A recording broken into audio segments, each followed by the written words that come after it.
Bukavu. L'image même de la sérénité et du confort, le temps avait effacé les mauvais souvenirs, les cauchemars de la terreur politique sous le régime de Kachamura. Le Kivu avait repris peu à peu son souffle économique, la population européenne avait augmenté. Le vide des magasins s'était comblé peu à peu, mais la fragilité des gouvernements provinciaux devait engendrer ce que l'on appelle aujourd'hui la rébellion mouléliste. Cette fois, la menace est sérieuse. Les partisans de Pierre Moulélé se sont organisés. Le Kwilu n'était qu'une répétition générale. Au Kivu, si ce n'est pas encore la révolution, c'est un peu plus qu'une révolte. Point d'appui, Uvira, où les moulélistes ont créé la République populaire du Kivu. Nous sommes à la mi-juin. Les renforts en hommes et en matériel affluent. Entre Léo, Kamina et Kamembe, l'aérodrome de Bukavu, s'établit un véritable pont aérien. Le commandant en chef de l'armée nationale, le général Mobutu, est décidé. Il veut frapper fort. Les moulélistes ont gagné du terrain. Le prestige de l'ANC est loin d'être intact. Pour sa grande offensive sur Uvira, pour libérer la route et la plaine de la Ruzizi, le général Mobutu veut utiliser tous les moyens. Comme au Vietnam, des T-28 américains, chasseurs armés de roquettes et de mitrailleuses, sont prêts à harceler les convois moulélistes. Les pilotes de ces T-28 sont américains. Pour la plupart, ils ont combattu au Vietnam. Ils n'aiment guère la caméra, ni les journalistes.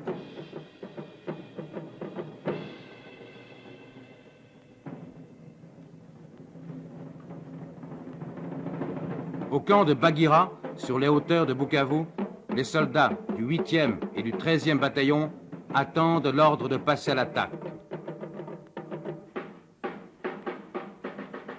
La présence du général Mobutu et la certitude d'un appui aérien stimulent ces hommes dont la volonté de combattre n'est pas des plus fortes.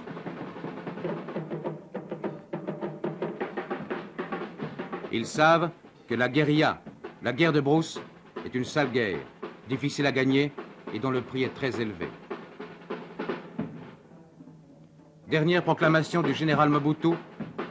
Vous devez montrer, dit-il aux soldats, que vous n'êtes pas une armée pamba, c'est-à-dire une armée de rien du tout.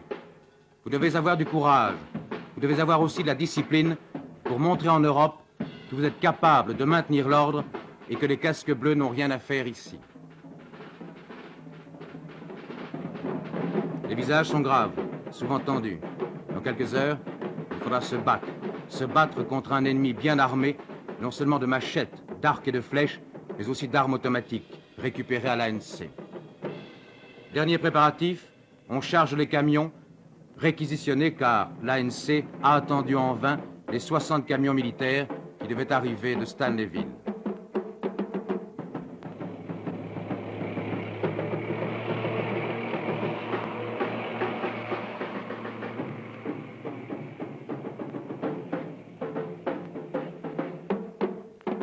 Bukavu-Uvira, l'objectif final, 128 km. 128 très longs kilomètres.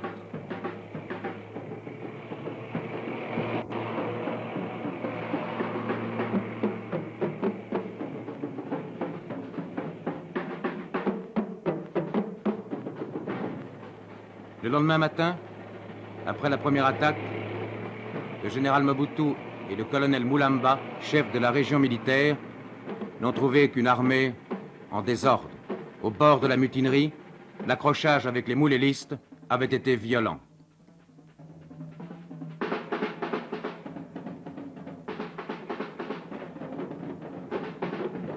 Le récit fait par les soldats au général est rempli d'horreur.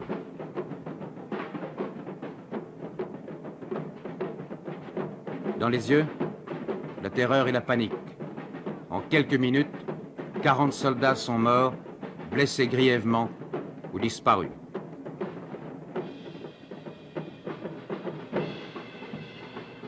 La bataille de la vallée de la Ruzizi était perdue avant même d'avoir vraiment commencé.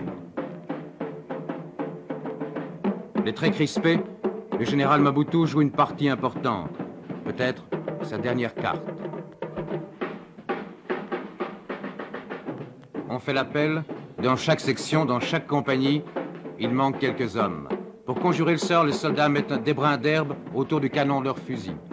Les moulélistes ont leur dawa, leur médicament qui les rend invulnérables. Les soldats de l'ANC croient aussi à la magie. La route jonchée de cadavres. À gauche et à droite, cachés dans les bananiers, les tireurs d'élite moulélistes. Ils voient que le général Mobutu est là et qu'il y a des blancs avec lui. Coup par coup, pour économiser les munitions, les francs-tireurs moulélistes visent le général et essaient de nous atteindre.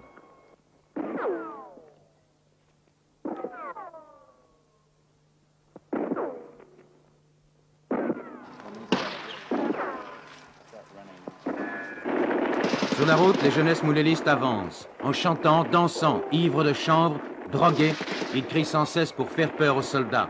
Moulez les mailles, vive Moulélé. Pour le général Mobutu, c'est un quitte ou double. Son offensive doit réussir. Il prendra tous les risques, le désordre est à son comble. Les T-28 survolent la plaine et lâchent leurs roquettes.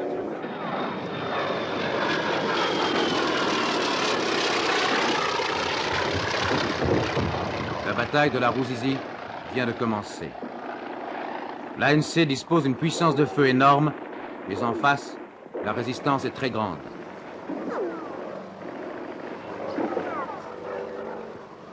L'enjeu de la bataille, la plaine. Un pont miné suffirait à stopper l'avance de l'ANC. Mobutu lance l'attaque, il faut franchir le pont.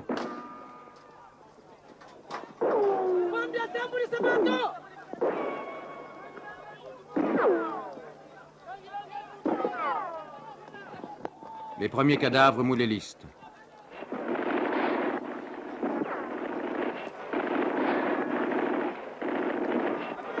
Nous avons avancé de quelques mètres. Ces cadavres, les voici, des gosses de 8 à 10 ans. Ils se sont jetés sous les balles des mitrailleuses pour couvrir les francs-tireurs, cachés dans la brousse. Ils avaient confectionné, vous l'avez vu, un semblant d'uniforme, quelques feuilles de bananier.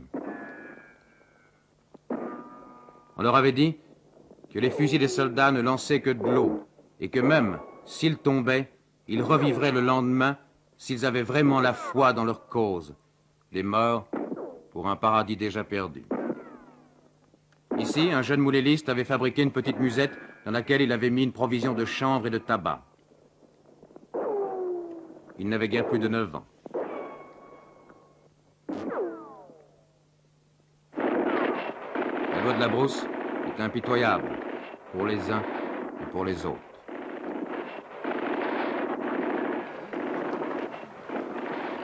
La progression est lente, 200 ou 300 mètres. Les soldats ont peur, peur des guerriers embusqués, la machette à la main.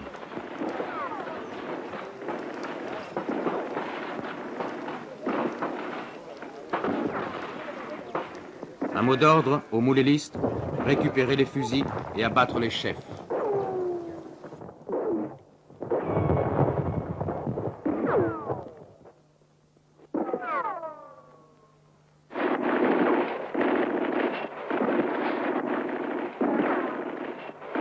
Sous l'impulsion énergique du général Mobutu, les soldats avanceront dans la brousse.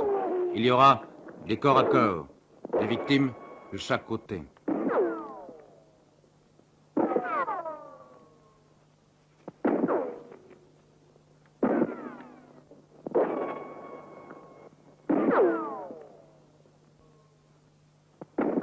Le combat va durer 4 heures.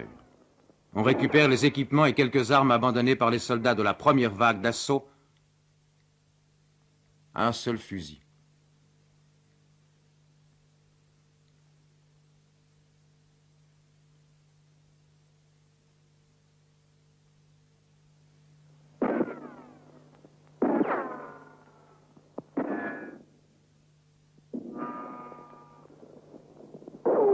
Le général Mobutu et le colonel Moulamba sont inquiets. Ils ne sont pas sûrs.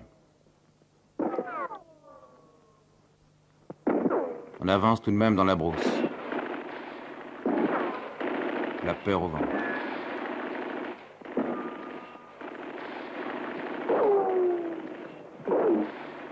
On achève les blessés dans les deux camps. La guerre en brousse est impitoyable. La peur engendre la peur. Le soir tombe sur le champ de bataille. Cette première journée aura coûté 100 morts des deux côtés.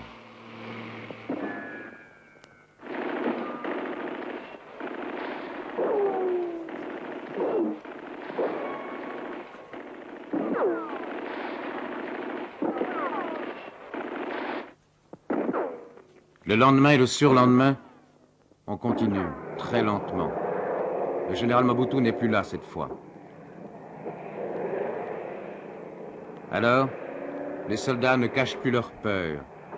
Elle est parfois panique.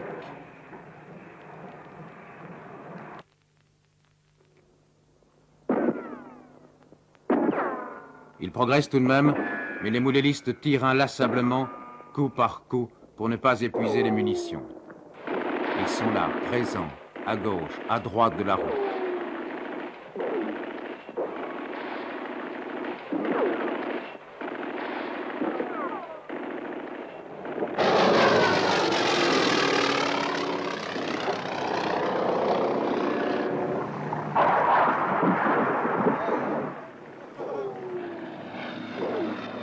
Dans la plaine, la mort rôde à chaque minute, à chaque tournant.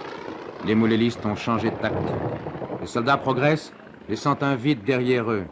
La brousse n'est pas occupée. Le piège se referme.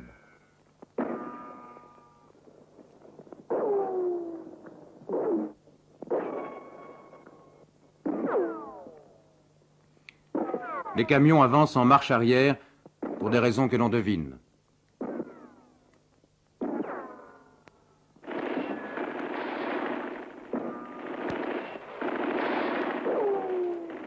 En 3 jours, l'armée nationale aura progressé de 6 kilomètres à peine.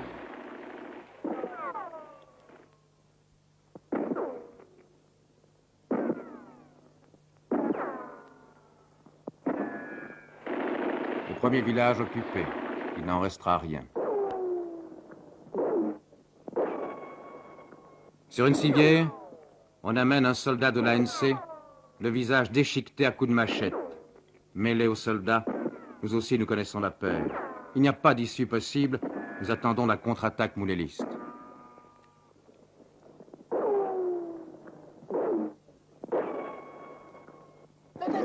Ceci explique cela. Un interrogatoire sur le vif, au combat. Probablement un villageois, un malheureux villageois, perdu dans cette bataille à laquelle il ne comprend rien.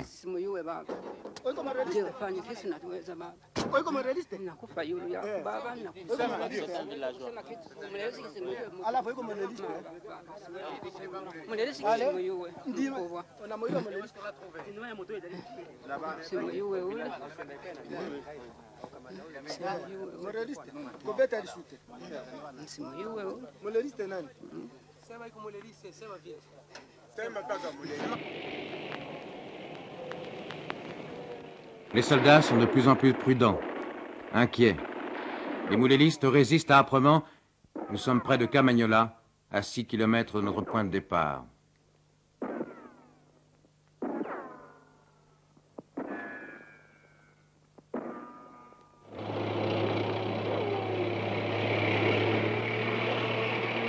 Derrière l'automitrailleuse, c'est la sécurité.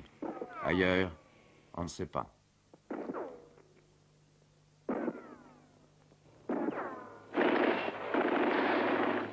Soudain, venus des collines, les balles sifflent, à quelques centimètres de nous. On nous vise manifestement.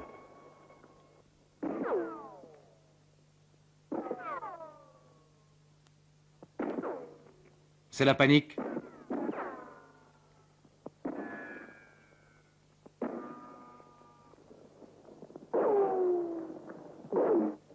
Ils se sauvent en camion. Un officier tentera de stopper cette fuite en vain. Ce sont les dernières images que nous ayons pu filmer avant de nous mettre à l'abri des balles dans un talus. C'était la débandade, nous étions seuls sur la route. Il ne nous restait plus qu'à attendre les guerriers et leurs machettes. Il nous semblait que jamais nous ne pourrions vous montrer ce soir ces images. Ce jour-là, nous avons eu de la chance. La bataille de la Ruzizi n'est pas terminée, sauf pour ces prisonniers vrai ou faux mouléliste.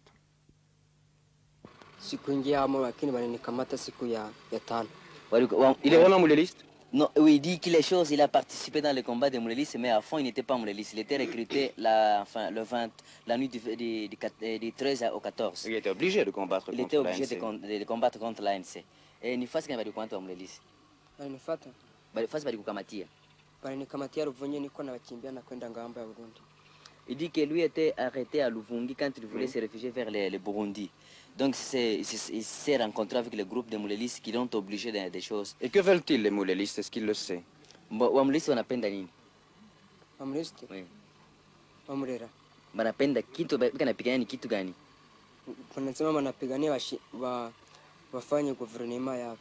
Il dit que les moulélistes se combattent avec les militaires pour pouvoir créer leur propre gouvernement. Donc ils sont contre le gouvernement actuel. Est-ce qu'ils ont peur des soldats? Est-ce que wanawoga waskari? Wale wa mlelisi wanawoga waskari? Wanaogopa waskari? Il dit qu'ils n'ont pas peur des militaires malgré quelque chose, enfin, des lourdes pertes qu'ils subissent de jour en jour, mais ils n'ont pas peur des militaires. Ils n'ont pas peur, pourquoi? Parce qu'ils sont drogués au chanvre? Ni sababu kanafuta bangi ndio sawa wasikie wa militaire woga. Ni sababu kanafuta bangi ni juu ile wasikie hawana woga wa askari. Wanasema walipatia dawa. Haba wakifika kuvita sibai wanakimbia wanageuka nyuma. Ils disent c'est parce qu'ils ont eu le médicament qui leur dit que voilà, même si les militaires tiraient sur eux, ils ne savent pas plus, enfin, être atteints de balles. Voulez-vous lui demander s'il était menacé d'être tué s'il ne marchait pas avec les moulélistes? Balikuambia sema kama nakatala kwenda kupigana watakuua au watakufunga. Nani Marandora anasema kana tunakataa kuingia mwa hiyo chama yake, anasema natuhuha na watoto na babibi. Il nous a dit que si nous refusions d'aller les aider, il va nous tuer avec nos enfants et nos femmes. Et c'est pour ça qu'il a combattu les soldats pour ne pas être tué. Alors, leurs femmes ont... Oui. Il y a beaucoup de choses, enfin beaucoup de gens qui ont pris fuite, à prendre fuite en brousse, mais ceux qui n'étaient pas prêts, n'est-ce pas, ils étaient arrêtés et puis mis sur les camions pour aller combattre aux militaires. Est-ce qu'il sait, lui, exactement ce que c'est Pierre Moulélé? Qui est Pierre Moulélé? Et ce que c'est le moulélisme? Donc, unajua bale bakusema kabila kaniko bale ba mulelisi ba kweli asema banjo ba mulelisi ni ba wapi ba ni batu gani? Nisi bajwe arakini mukubabona na hapo tulikamatiwa kurufungi. Iliona bajinesi ni bafurero. Il dit qu'il ne connaît pas les pires moulélistes, il les a vus seulement pour la première fois les 13. Donc, pour lui, les pires moulélistes sont des bafouleros. En fait, parmi vos prisonniers, il n'y a pas de vrais moulélistes. Enfin, en tout cas, personne n'avoue être mouléliste. Non, mais moi, je sais parce qu'ils ont peur de nous, ils ne savent pas avouer qu'il était mouléliste. Parce que s'il dit qu'il était mouléliste, eh bien, hein, il y aura... Qu'est-ce qu'on lui ferait alors? S'il dit je suis mouléliste, qu'est-ce que les soldats lui feraient? Comme il se trouve déjà, vous comprenez, le roi international, il est ramassé dans les combats et on ne sait plus le faire, on le garde comme un prisonnier. Non, on le garde comme un prisonnier, on le donne à manger, on le soigne bien. Oui, mais s'il avoue être mouléliste, est-ce qu'il passe devant les tribunaux ou bien on le fusille tout de suite? Non. S'il avoue qu'il était mouléliste, mais on ne sait pas les fusiller, vu qu'il se trouve déjà dans nos mains, on doit le passer devant la justice. Est-ce qu'il y a déjà des prisonniers qui ont avoué être moulélistes? Les prisonniers qui sont avoués être moulélistes, parce que moi je connais qu'ils ne veulent pas avouer, mais si on les ramasse par exemple dans l'action des combats, mais ce sont des moulélistes. À votre avis, est-ce qu'il y a de vrais moulélistes ici? Oui, enfin je peux dire qu'il y a 3 ou 4 moulélistes. Même s'ils nient, il y en a. Même s'ils nient, mais je connais que tous nient qui ne sont pas moulélistes, mais même s'ils sont des Rwandais, du fait qu'on les avait recrutés, les met dans les rangs des moulélistes, ils sont combattus, ils sont des moulélistes. Bon. Est-ce qu'ils ont peur des soldats en général? Ici oui. Devant nous, ils ont peur de nous enfin. Bon. Est-ce qu'ils ont peur de parler? Ils ont peur de parler. Il y a même quelques-uns qui essaient de se faire fous pour ne pas être interrogés. Ah. Est-ce que vous avez eu beaucoup de prisonniers moulélistes? Mais c'est tout ce que nous avons ici. Non, le restant est tué. Non, pas tué. Ah, au combat, je veux dire. Ah oui, au combat, évidemment. Quelques jours plus tard, nous retrouvons le général Mobutu à Léopoldville. Les nouvelles sont mauvaises. Albertville vient d'être occupé par les moulélistes. La situation est sérieuse. Écoutons le général Mobutu. Dans ma tâche de commandant en chef, j'ai toujours fait ce que je pouvais pour sauver la situation. Et la date du 30 juin, qui est devenue une date fatidique pour certains, surtout en Europe, est pour moi une date comme une autre. Ni plus ni moins. Ni plus ni moins. Malgré le départ des casques bleus. Malgré le départ de casques bleus, un exemple typique. Pendant mon absence, lorsque je me trouvais encore en Europe, il était fortement question que l'ONU aille donner un coup de main à nos troupes qui étaient en débandade, qui s'étaient mutinées, toujours selon la presse étrangère, au Kivu. Lorsque je me suis rendu sur place, je crois que vous étiez là, et pour le moment, on ne parle plus de cette présence des Nations Unies, des troupes des Nations Unies, pardon, au Kivu. Donc ce sont les nôtres qui sont là. Il y avait un peu de découragement, de démoralisation, un peu au début du côté des troupes, et pour le moment, le moral est au zénith. J'étais avec eux, je leur ai parlé, et ils ont vu que le général n'était pas seulement un chef qui restait dans son bureau pour donner des ordres. J'étais avec eux, vous avez suivi le petit incident, l'opération, où j'ai failli y laisser ma peau. Et ça sera toujours ainsi, tant que je serai à mon poste. On parle beaucoup de la présence d'étrangers, notamment de Chinois, parmi les moulélistes, dans les rangs moulélistes. Est-ce exact? C'est tout à fait exact. Et si vous le permettez, je vais vous lire un rapport que je viens de recevoir à l'instant. D'après un témoin venant d'Ouvira par Uzumbura, le 16 juin, 2 civils vêtus à la mode chinoise et un Tchèque sont arrivés à Ouvira. Ils sont actuellement au QG des partisans à la Sucraf. Après leur arrivée à la Sucraf, les partisans ont commencé à organiser leur position défensive autour des bâtiments, c'est-à-dire ces messieurs creusent déjà des tranchées. Le 17 juin dernier, donc avant-hier, 4 autres Chinois en civil sont arrivés à Uzumbura. On s'attend à ce qu'ils soient envoyés à Ouvira sous peu. Le 17 juin, toujours, le Tchèque était en route pour faire sauter le pont de Luvungi, le même pont que les nôtres contrôlent. Lorsqu'il a vu que les troupes de l'ANC y étaient, il est retourné à la Sucraf. On s'attend à ce qu'il mine le pont de Luvungi dans les prochains jours. Tous les Européens de la Sucraf ont été évacués. Vous voyez d'ici, mon cher Raoul, que la situation devient de plus en plus sérieuse lorsque ces Tchèques et ces Chinois commencent à se mêler de nos petites affaires internes. Mais est-ce que ce n'est pas un peu dangereux tout de même pour votre offensive, pour votre opération militaire? Le fait qu'il y ait des techniciens capables de miner les ponts. Je sais. Nous aussi, de notre côté, sur le plan officiel et ouvertement, nous faisons venir aussi des techniciens. Si les rebelles ont les leurs, et si sur le plan officiel et d'une manière ouverte, nous devons aussi avoir les nôtres. Donc, c'est de la bagarre. Et vous pensez à la victoire? Moi, j'ai toujours été optimiste. Parce que la cause qu'on défend est juste et on vaincra. Est-ce que ce n'est pas une terrible responsabilité pour un général, un jeune général, de tout de même se lancer à l'attaque contre des jeunes gens, de faire tuer des jeunes gens, comme vous dites? C'est un cas de conscience, je le sais, je ne me suis jamais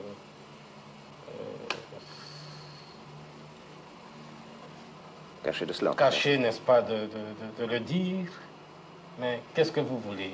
Par tous les moyens, il faut sauver l'honneur de l'armée nationale. Et si j'ai été en première ligne, comme vous le savez, à partir de Bugarama jusqu'au Kamanyola avec mes hommes, c'était dans mon intention simplement ceci, prouver que la force reste du côté de l'ANC, pas du côté des rebelles. Est-ce que l'on peut compter a priori sur la force de l'ANC et sur la bonne marche de l'armée nationale congolaise? On a un peu trop exagéré sur cet aspect du problème. Lorsqu'il y a par-ci, par-là, quelques défaillances, on généralise.